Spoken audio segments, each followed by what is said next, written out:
on intersectionality, my style icon, Andy.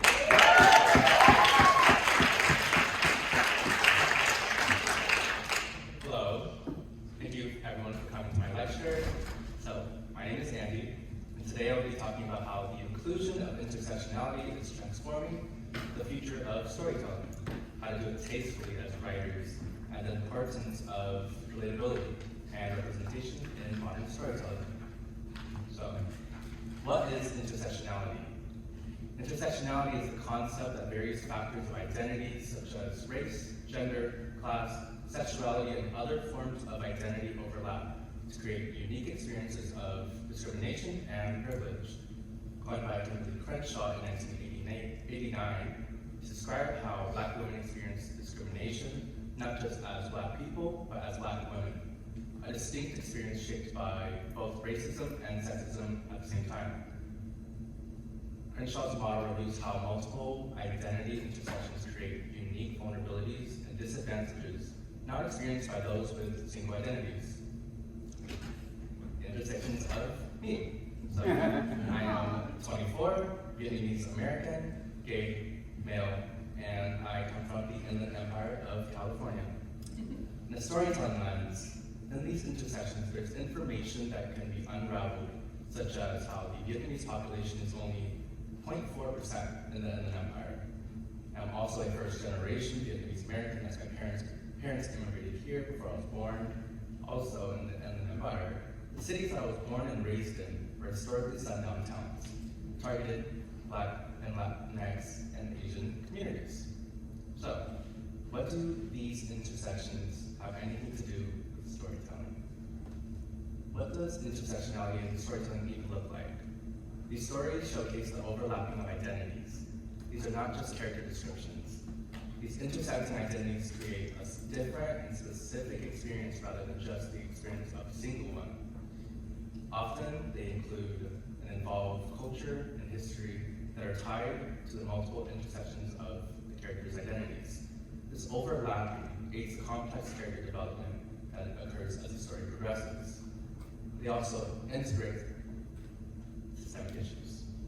There are challenges that showcase how differently characters experience life, especially the persistence of oppression and discrimination. These are obstacles that the characters will endure, but they are not defined by the discrimination of those identities. These systemic issues create challenges that only the essential characters will encounter. They also shut down the idea of a single story. A single story is a single representation of a group of people that stem from the repetition of the same story, lack of exposure, or ignorance.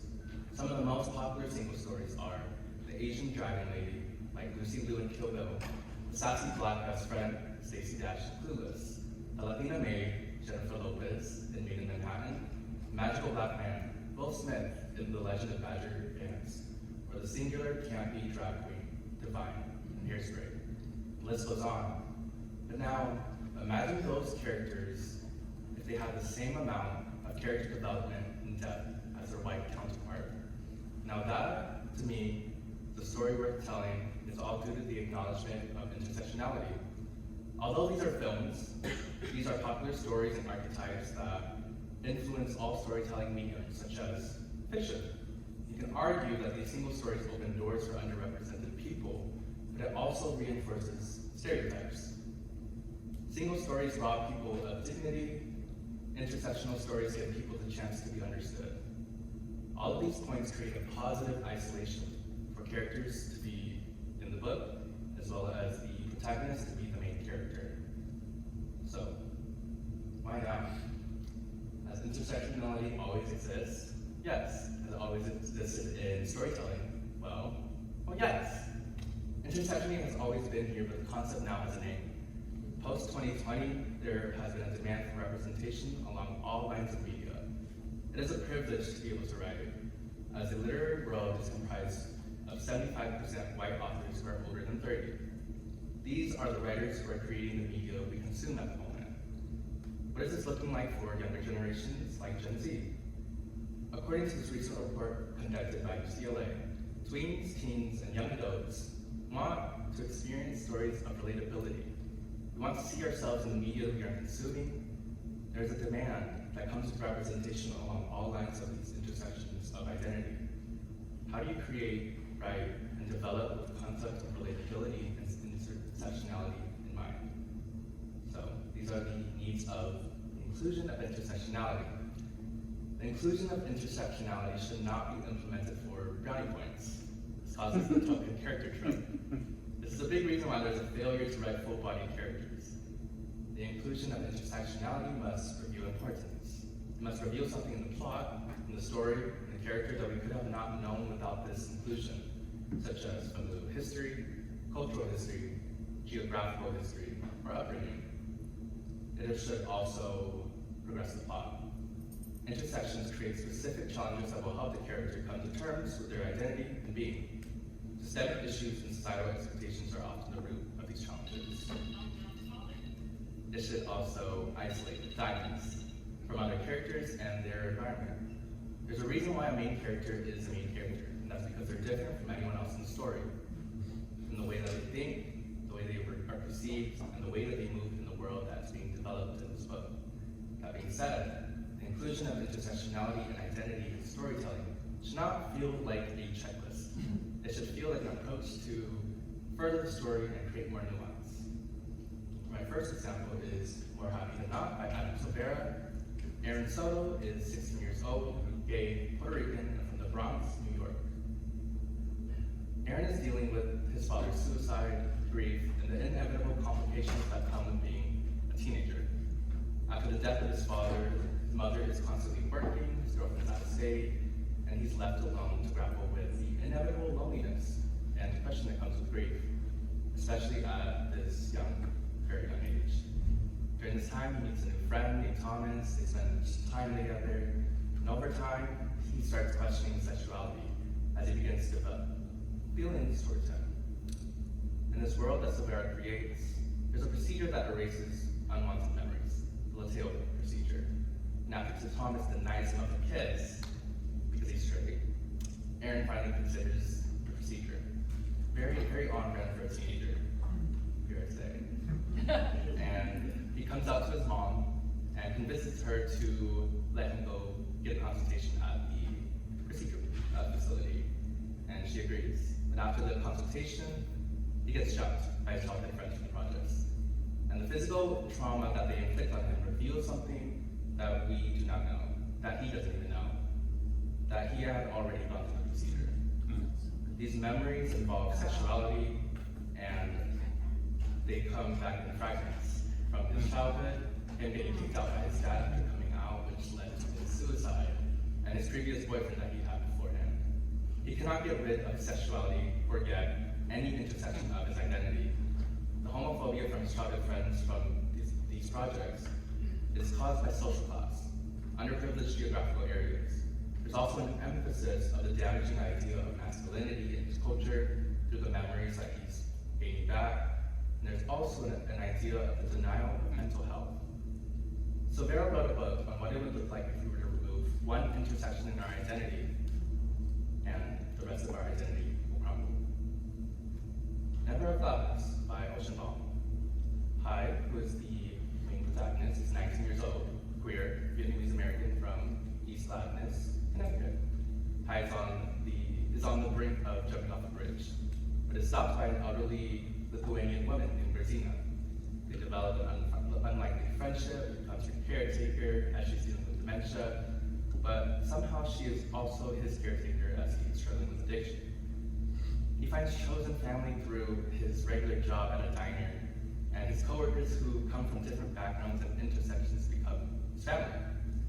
The novel explores themes of survival, war, found family, the immigrant experience, and the hard truth of what it means to live in a country such as America. This is not the most grand story. This is just a story about the mundane. This is a story about being able to exist comfortably in one's skin and coexist in this world without explanation. Hai's intersections create a level of isolation between him and the characters around him. Not just a mental isolation, but a physical one that differentiates him from the normalcy of his environment in Connecticut. Everyone around him just exists. And I believe that this isolation is created by him wanting to exist, but also not wanting to exist. In a setting that feels so normal, Ocean Vuong was able to create an urgency out of the mere existence of these characters through the implementation of an intersectional character. Hurrican by Kacen Callender. Caroline Murphy is a 12-year-old from the Caribbean who is queer from the Virgin Islands. This is a story about a 12-year-old who was born during a hurricane and is in search of her mother while also being able to see haunting spirits. Caroline befriends a new girl in her class, but notices that she also sees those ghost figures. She navigates the loneliness and the abandonment of her mother, the constant bullying from her classmates, and the trials and tribulations of growing up. But the story is not about Caroline coming to terms with her sexuality, not about being the kid with the darkest skin in her class. This is a coming-of-age story about a girl in search for answers about her mother, but most importantly, herself. Just so happened that the factors of identity were there throughout the story. So, how not to do it? The Help by Catherine Socket. The Help follows 3 different point of views of women in the 1960s. It is an interconnected story about the racism, discrimination, and abuse that Black maids were enduring in Jackson, Mississippi. It's told in 3 different perspectives. Skeeter, who is 22 years old, a white woman, comes from an upbringing of privilege. Her main goal is to move away from her humble beginnings, very humble, very privileged beginnings in Jackson, Mississippi, and create a whole successful career in writing in New York. Eveline, who is another point of view, is 53, a Black maid since she was a teenager from Jackson, Mississippi. Her main goal is to tell the story of her and the stories of fellow maids, to help humanize them and their existence. Our third point of view is Minnie, who's 33, Black, and also a maid since she was a teenager. Her main goal is to protect her children and leave her abusive husband. And all 3 characters end up getting what they want at the end, but it's only due to Skeeter, who is the white woman in the story. And this creates the white savior complex. This could have worked if the author was able to create more nuance when it came to Eveline and Minnie. Their experiences were realistic, came out flat in the way that they were written in comparison to Skeeter. This shows that you may have similar intersections. They are all women from Jackson, Mississippi, including the author, but the experiences that they all endured were completely different due to their intersections. Eveline and Minnie's character developments couldn't happen without the aid of all of the white characters, such as Skeeter, making them become secondary characters rather than the main protagonists. Whereas Skeeter's character development is owed to them. Her development and her journey is owed to all of the Black maids, including Minnie and Eveline and their stories, as she creates a book of all of their stories. That is her way out of her beginning of privilege. Whereas the other ones stay there. There's a drastic change, there's a drastic difference between the developments. And I will be showing you how to do it correctly. Crying in the Mart by Zauner. Before you say anything, this is a memoir. I believe that if this book was labeled first-person fiction in a bookstore, you would completely believe it. If someone were to make a memoir, of course it's going to be intersectional, but this is a reflection of the world. This is exactly what the inclusion of intersectionality storytelling does. That is what makes memoirs and fiction interchangeable. When writing intersectional characters, we must put the same level of depth as if we were writing a memoir of a person alive, ourselves, of our mothers. These are real people. Michelle Zauner is a Korean white American woman from Eugene, Oregon, in which the Asian population is only 4%. This is a story about her complicated relationship with her mother, and the journey she must go as she grieves the death of her death due to cancer. In comparison to the protagonist in The Help, Michelle's journey of coming to terms with her existence in this world never falls flat, nor does she owe her life to anyone else. The intersections she holds are points of the plot that she wants to tell. Her journey as a biracial girl growing up in a predominantly white environment, being caught in between intersections between white and Korean, her journey as a woman through the complicated relationship she had with her mom, and grieving the death of her mom and feeling through Korean food. Her mother was the last connection she had to her culture, as her father is a white man living in Oregon. So she's grieving her mother, but finds comfort as well as a coming of identity through Korean food. So as writers, I'm urging you that we must expand past fiction. When we are writing characters who not share similar identities and intersections as well as experiences, it's our job to create whole characters. For some people, memoirs act as otherworldly stories, almost like fiction novels. For others, it's just another story of an actual person. What do all of these books have in common? The human experience. The core of all of these stories and the examples is the human experience and how they deal with love, grief, family, chosen family, friendship, emotions, memory, growth, death, and so much more. The reasons why these 4 books work is because that they are not solely about intersectionality or identity. That kills the story itself. But these are stories of coming to terms with existence and their place in this world as humans. Clearly, there's been a shift in the media we are consuming, especially for the age demographics of people 24 and younger. It all has to do with relatability. The usage of intersectionality is how you create a deeper sense of relatability, but also allows for a bigger audience and a more complex story. Also, a reason why that we are not pushing stories of intersectionality comes from the fear of being too woke. And it's definitely a reason why writers, creators, developers have been pushing against it. And that is also a reason why the literary world is comprised of the demographic numbers it is currently. It is also a reason why stories are not working, because they are only including it to get canceled or for brownie points, like the Sex and the City reboot. Right, what did they do to my characters? But it's fine. That being said, do not let the fear of being too woke or too inclusive stop you from trying to create characters who have nothing related to you that is not represented in media, or characters who you do not share similar identities with. Diverse representation through the inclusion of intersectionality is growing. There are diverse writers with successful books, and in a close view, it feels like there's so many books with this topic that's just coming out and out and out, but in reality, it's a smaller amount than we actually think. Those successful, popular stories are commercial stories that are usually told about the rich and the elite. These are common single stories, not just the mundane or the relatable human experience. There's a seismic shift that's happening before our eyes, and it all has to do with intersectionality, because intersectionality is a story, it's the future of storytelling. And here are my all-time top 5 in chronological order, when I was introduced to them.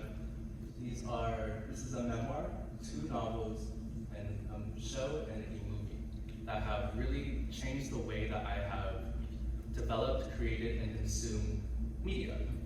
They all show different types of intersectionality without being on the nose. These are stories about the human experience. These are not just stories about race, sexism, sexuality. It's more nuanced than that, just as I have lived my entire life. These are foundations, but they also change the way that I write and create my own stories. I hope that they can somehow help you too. If anyone wants to take a photo of it, or later, let me know what you think about them. I'd love to hear different feedback about it all. And as I conclude, I would like to thank you. Thank you, Todd, Ivy, Jill, Joshua, Bill, and Rob, for believing in me and seeing me for who I am before I even got to see myself. Because I started this program when I was 22. 24 now, 24 now, but too low, growing. And Heather for being the village behind all of us. This wouldn't work without you guys, so don't forget that. My talented cohort, and everyone who came before me, who opened the door for stories and lectures like this. And to my friends and family who have allowed me to experience what it is to be human. And I'd like to finish off with a quote by Toni Morrison. If there's a book that you want to read, but it hasn't been written yet, then you must write it. Thank you.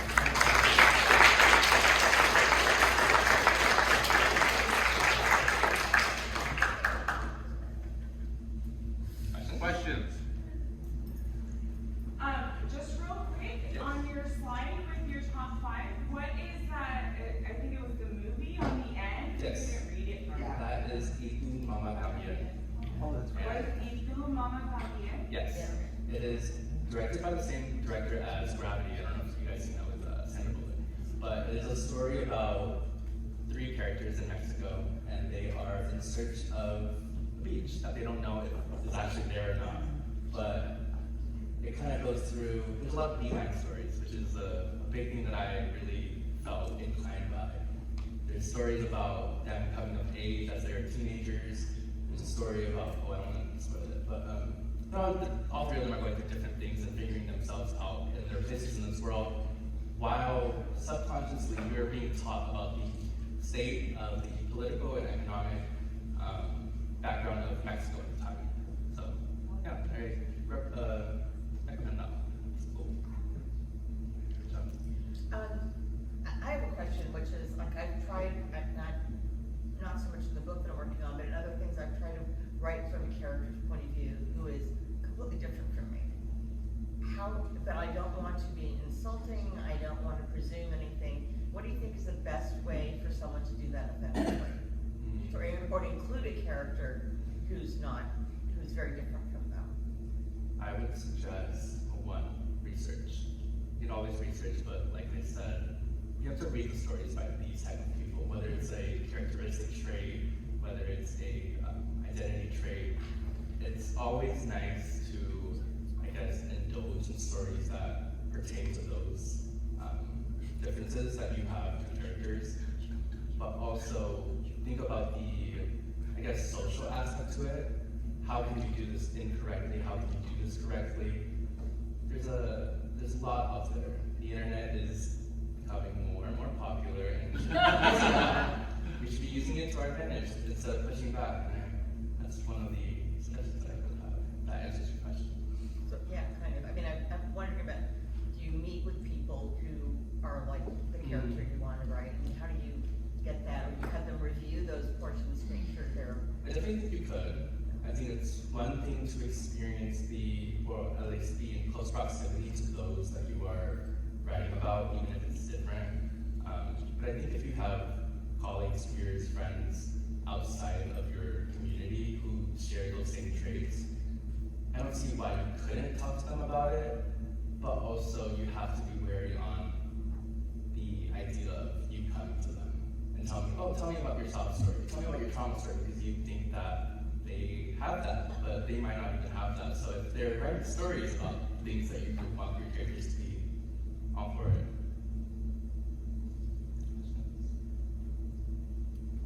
Lovely lecture on capturing the heart of intersectionality. I'm curious if you, because all of you have the narratives you talked about were like contemporary, even though some had fantastical elements.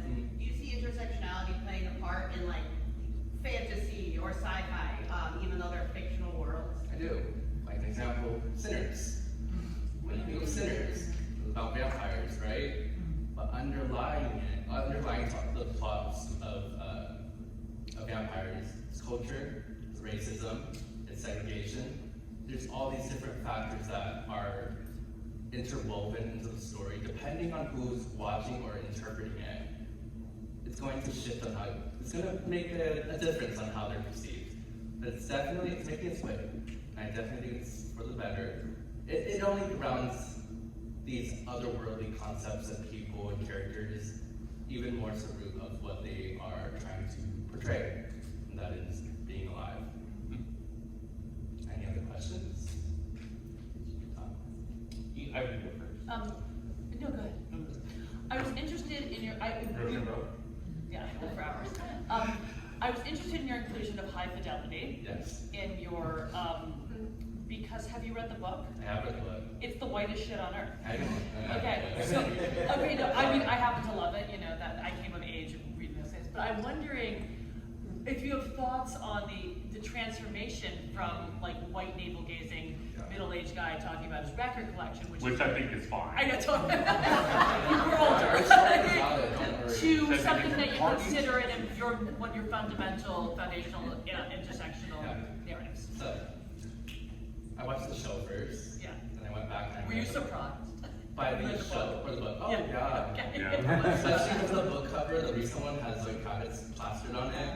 Oh, Like, that's well, I knew it was about a man. weird. I knew it was about a man, but I was like, okay, Yeah. I'm gonna buy it. Yeah. I was about the cover still. Did you watch the movie also? I watched the movie as well. Okay. So I watched the TV show, read the book, and I watched the movie. I was like, I went halfway through the book. I was like, okay, maybe the movie's better.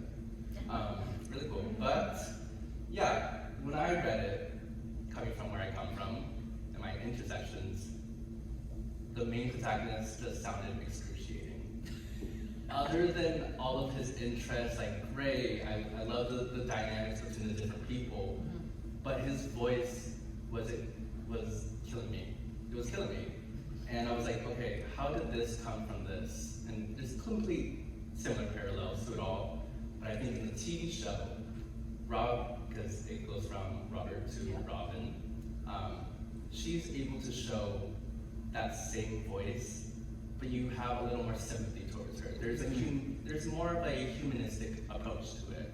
And the other characters as well have different intersections than her. In the book, he gets away with a lot. He gets away with a lot, and I wonder why. Right. But when you're seeing it through her perspective, I've read a lot about this show. And one of the reasons why I got canceled is because they found her unlikely, like they didn't like her, unlikely. And I wonder why. Right. But it's essentially the same stories being told through a different voice, through a different person, through different intersections. But I think that's a great example of what modernizing stories that have already been told in a way that, I guess, pays homage to the stories before, but also paves a new way for storytellers. Great job, Andy. Thank you. So, and this discussion of high fidelity is good because what you just said about that sort of relates to my question about the content itself and why it's fictionalized. So you said at one point that nonfiction and fiction are interchangeable as it relates to this. Yes. And I think that the depth is interchangeable, but the content isn't. And so Stephen Sondheim said content dictates form. And so a writer like Ocean, for instance, where he went over a lot of the same material in his novel that he went over previously in his poetry, and which were also sort of like flash essays and stuff. When you were reading his work, did you read the book of poetry also? I did. Okay. So when you were reading his work, did you find more value from the nonfiction than the fiction, or was it the reverse? More from the nonfiction. And I believe it's because of the bending of genre. There are moments where you don't know if he's actually talking from his point of view or if he's making it up. Right. And that's literally the intersection between memoir and fiction. Is it real life, is it nonfiction, or is it a dramatic way to say it? But isn't fiction just a way for us to say that our work is nonfiction, but in a dramatized way? Well, I mean, I've never killed my wife. Well, I've done that in a lot of books. But other things that pertain to that story has the similar values and the similar core of it all. In the Right. concepts. Because I guess. Go ahead. Although the structures and the formats are different, what's actually being told is a lot more similar than we think it is. And we're blindsided through the structure and form. I wonder though if the fiction has made the nonfiction more palatable. Like there wasn't a space for intersectional nonfiction for the first, say, 120 years of the printed word in nonfiction. People wouldn't buy it on the publishing side, and the public wouldn't buy it. And so they had to put it in novels. But now the nonfiction becomes such a prevalent part of our culture. And I mean, from books to documentary to social media, all those things, we expect like the truth to be even more powerful than the fiction itself. Does that make sense? I don't know if you don't have to agree. It does make sense. I'll speak for Gen Z. We have a shorter attention span. Right. And And I think nonfiction and documentaries and stories of truth gets to the point. It tells us the truth exactly how we want it, instead of thinking harder about, as for science fiction, as movies, we are constantly thinking, what is the point? What is the story being told? Instead, nonfiction, it's giving us what we want to know. It's giving us what the story is wanting to unfold, or what the author intends. And I think that it is making it more palatable. It's making it more accessible as well. Right. Great. Good job. Good work.